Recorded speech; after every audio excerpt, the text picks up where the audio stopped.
when I was in psychiatry, when I got into psychiatry, actually I was a neurologist and got into psychiatry by accident, but anyhow, the dominant theory was psychoanalytic theory, and almost all of the psychotherapists in those days were doctors. So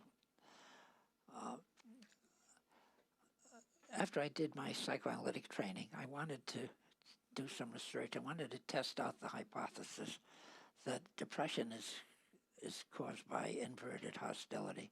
The individual is angry at somebody else and then turns the anger against the self.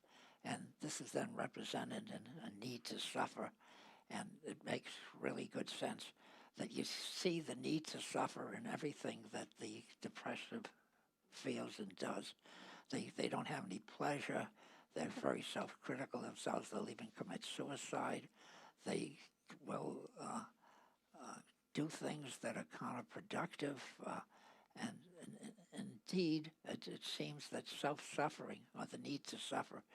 And so I tested that out in an experiment. I got the dreams of depressed patients.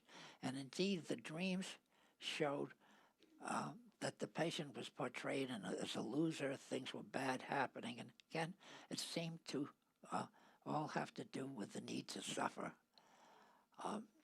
And so I actually wrote a paper that came out in Psychosomatic Medicine. It talked about masochistic dreams in depressed patients. Then I tested it out. And so we did a couple of experiments. One is, if these individuals have a need to suffer, then if you put them in an experimental paradigm where they're going to have a choice between choosing particular words that are being punished or approved of by the therapist as compared to normals. And it turned out that they would selectively extract words that were being approved of, so that they were not doing something that would make them suffer, but they were doing something that would make them feel better. Then I did a card sorting task, and we had normals and we had depressed patients. And the depressed patients, it was worked out, the depressed patients would either succeed or fail on this particular task, as would the normals. Turned out that the depressed patients did very well after success. So they weren't punishing themselves. They were seeking positive outcomes if they could.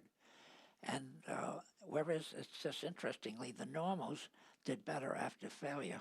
And when I wrote the paper, my final line was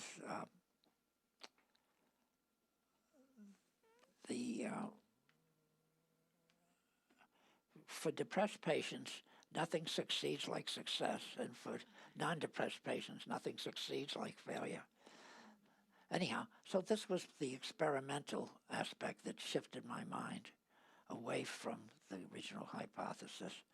And then I went back and I was able to see for myself then that the themes in the dreams were exactly the same themes that the patient had in their waking life, and that they were distorting situations according to this belief that they had as being losers and inadequate and ineffective and unlovable.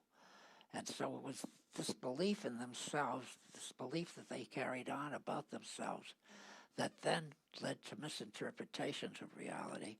And when we changed the misinterpretations by looking for the evidence, seeing whether it's logical, looking for alternative explanations and so on, then they got better.